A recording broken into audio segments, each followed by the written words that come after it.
Hola, bienvenido, mi nombre es Javier Rodríguez, evangelista de Soyo en español, y en esta ocasión vamos a centrarnos en una de las características incluidas en Soyo 2016 Release 2. Como probablemente ya sepas, esta release se centra en gran parte en añadir nuevas capacidades, nueva funcionalidad a las aplicaciones desarrolladas de forma nativa para iOS. Y entre ellas, que es una de las características que vamos a ver hoy, se encuentra la capacidad de utilizar celdas personalizadas en el diseño de nuestras tablas. Y no solo utilizar celdas personalizadas en estos diseños de las tablas, sino que también podemos intercalar celdas de diferente tipo y de diferente tamaño, dando así, otorgando a nuestros proyectos una gran flexibilidad tanto en los despliegues para iPhone como para iPad y también iPod Touch. Aparte de ello, puedes ver ahora que en la librería de controles también contamos con un selector de fechas nativo, así como la capacidad de trabajar con datos de localización, de ubicación y responder a los eventos basados en este tipo de cambios. Utilizar el selector de imágenes que también nos proporciona el acceso a la cámara fotográfica y el panel de compartir que nos permitirá compartir datos de texto, URLs con otras aplicaciones. Lo que nos interesa en este caso es, sin embargo, el control de tipo personalizado para las celdas. Igual que haríamos con cualquier control, es simplemente arrastrarlo y añadirlo a nuestro proyecto. De hecho, verás que en nuestro proyecto de ejemplo ya tenemos dos de estas clases añadidas para construir a partir de ellas celdas personalizadas. En My Custom Cell utilizamos tanto una etiqueta como un canvas y también un control de tipo slider. La ventaja que nos proporcionan estas celdas compartidas, personalizadas y que en el entorno de desarrollo para escritorio podrían ser el equivalente de los containers es que podemos utilizar tantos controles incorporados o diseñados por nosotros mismos como deseemos. Y estos controles continuarán realizando su función tal y como está prevista en el framework por defecto. Aparte de este control, también vemos que hemos añadido al proyecto un segundo control personalizado y en este caso se trata de un contenedor de imágenes y al que también hemos añadido una etiqueta.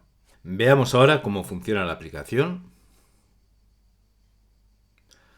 Se ejecuta el simulador de iOS proporcionado por el entorno de desarrollo Xcode, que es necesario que esté instalado, y una de las novedades que también viene con esta nueva release de Soyo es que ahora los desplegables de iOS soportan a partir de iOS 8, descartando así la antigua versión iOS 7. Como podemos ver, en este caso ya se ha cargado la aplicación y vemos las dos celdas usadas conjuntamente en la misma tabla.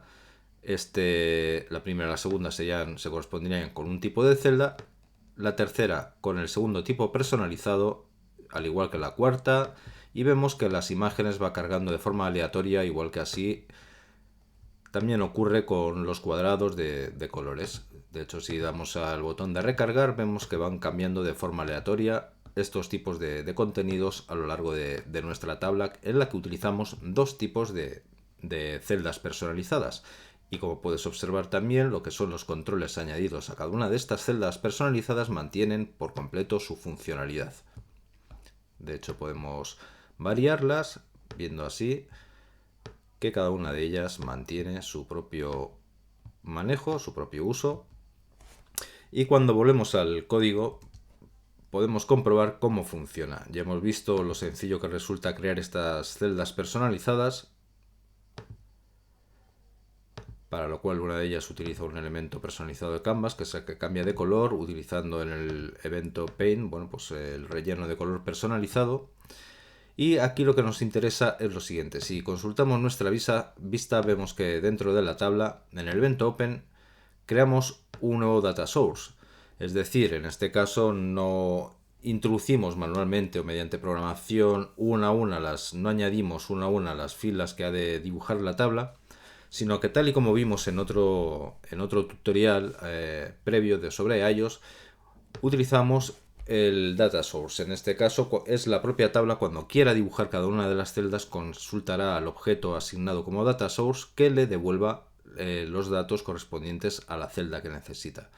En este caso vemos que el data source es de tipo myDataSource y esto es lo que definimos mediante la clase que hemos añadido al proyecto. Su contenido, para hacerlo o simplificarlo al máximo posible, consta únicamente de dos propiedades de tipo array. Una de ellas es la que contiene las imágenes que hemos añadido previamente al proyecto, tal y como podemos ver aquí.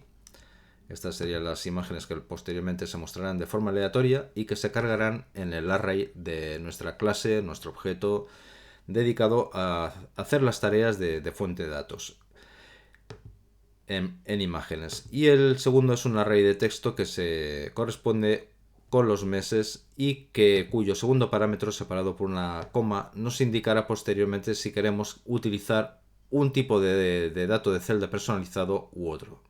Por ejemplo, todos los meses que contienen 0 nos indicarán que se utiliza el primero de las celdas personalizadas, mientras que los meses que contienen el valor 1 utilizarán el segundo tipo de celda.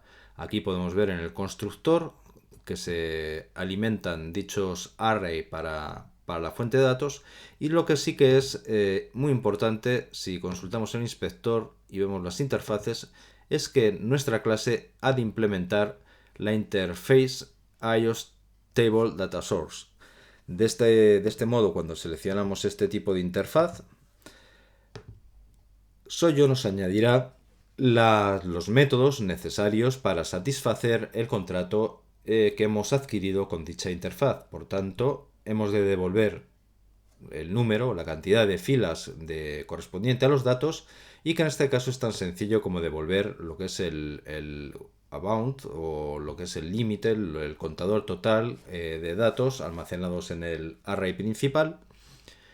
También devolveremos la cantidad de secciones de la que consta la tabla, en este caso solo se trata de una sección, así como el título de la sección.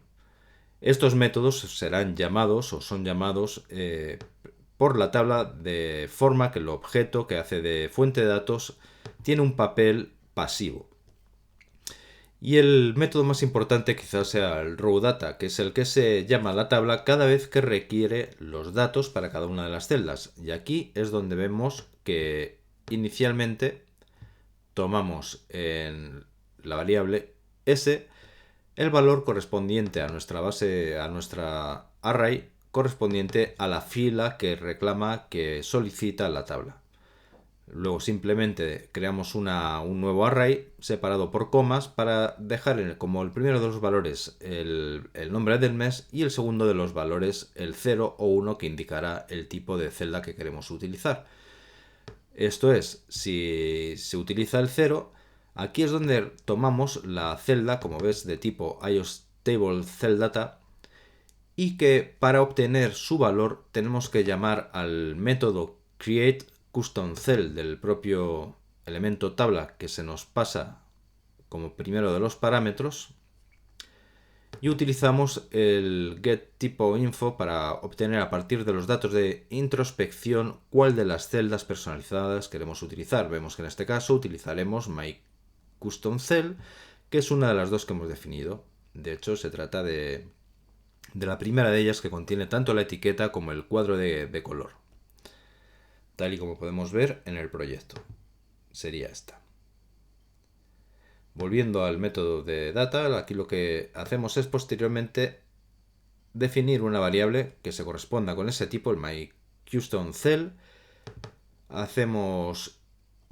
Obtenemos el control correspondiente a este tipo de celda, y a partir de aquí ya podemos direccionar cada uno de los controles reales que contiene y asignar los valores que nos interesan. En este caso se trataría de asignar en la cadena, y en el segundo elemento, al tratarse del canvas, que se corresponde con la clase personalizada que hemos definido y que cambia de color de forma aleatoria, simplemente un invalidate para que vuelva a generar y rellenar el color personalizado. Como puedes ver, en este caso lo que hacemos es un cast, puesto que cell control nos devuelve un tipo genérico, un iOS Custom Table Cell, tal y como define la variable, y tenemos que hacer un cast explícito hacia el tipo de celda o clase de celda personalizada que queremos manejar en esta ocasión. Si no se corresponde con el tipo de celda 0, damos por supuesto que se corresponde con el segundo de celdas, tipo de celdas personalizadas que hemos creado para este proyecto y volvemos a repetir la misma dinámica. Utilizamos en este caso, bueno, definimos una variable de tipo IOSTable_CellData y que asignamos mediante el método createCustomCell, que nos devuelve, como puedes ver en la parte inferior, un IOSTable_CellData, el método de introspección para obtener el tipo de celda a partir de myOtherCustomCell, que es la segunda celda personalizada que hemos definido en nuestro proyecto, tal y como puedes ver aquí. A partir de aquí, bueno, volvemos a hacer la misma asignación, es decir, un cast para obtener el del control genérico, hacer un casting al tipo de celda personalizada que deseamos trabajar en esta ocasión, asignar los controles tal y como podemos ver. En el caso de las imágenes es simplemente de forma aleatoria, pues cualquiera de ellas comprendidas dentro del array, y devolvemos la celda tal y como hacíamos en el otro caso, puesto que el método, cuando se llama, lo que espera es que devolvamos un valor de tipo IOSTable_CellData, que es el que recuperamos precisamente en cada una de estas líneas. Y esto es todo lo que hemos de hacer. Eso sí, vemos que en la tabla propiamente dicha, en el evento open es donde generamos esta nueva instancia que almacenamos en la propiedad de la vista y luego lo asignamos como elemento data source para la tabla para que pueda trabajar con ella. No tiene más misterio. Como puedes ver, es muy sencillo, puedes utilizar tantos tipos de celda personalizados como desees, y lo único que has de discriminar en base a qué valor quieres utilizar una u otra dentro del método, las llamadas del método, donde nuestro data source o el objeto que va a trabajar como data source se nos pide que devolvamos una celda.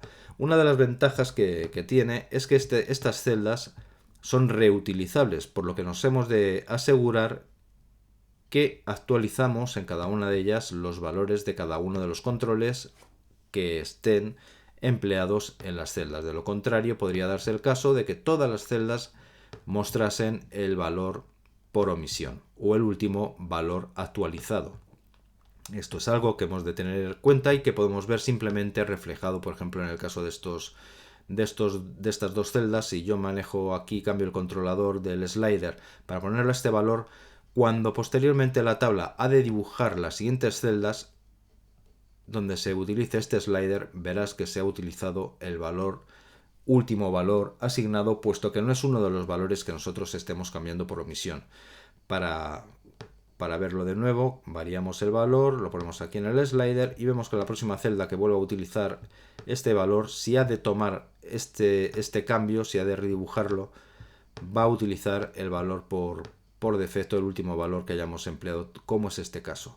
Entonces, no está garantizado que se respete el valor por omisión, sino que hemos de ser nosotros mismos quienes siempre estemos modificando o dando el nuevo valor a cada uno de los controles de la celda para evitar este tipo de comportamientos.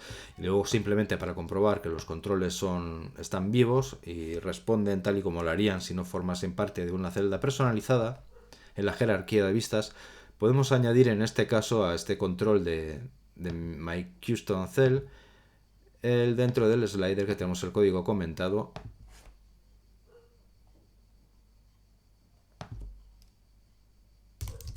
The message as new EOS message box.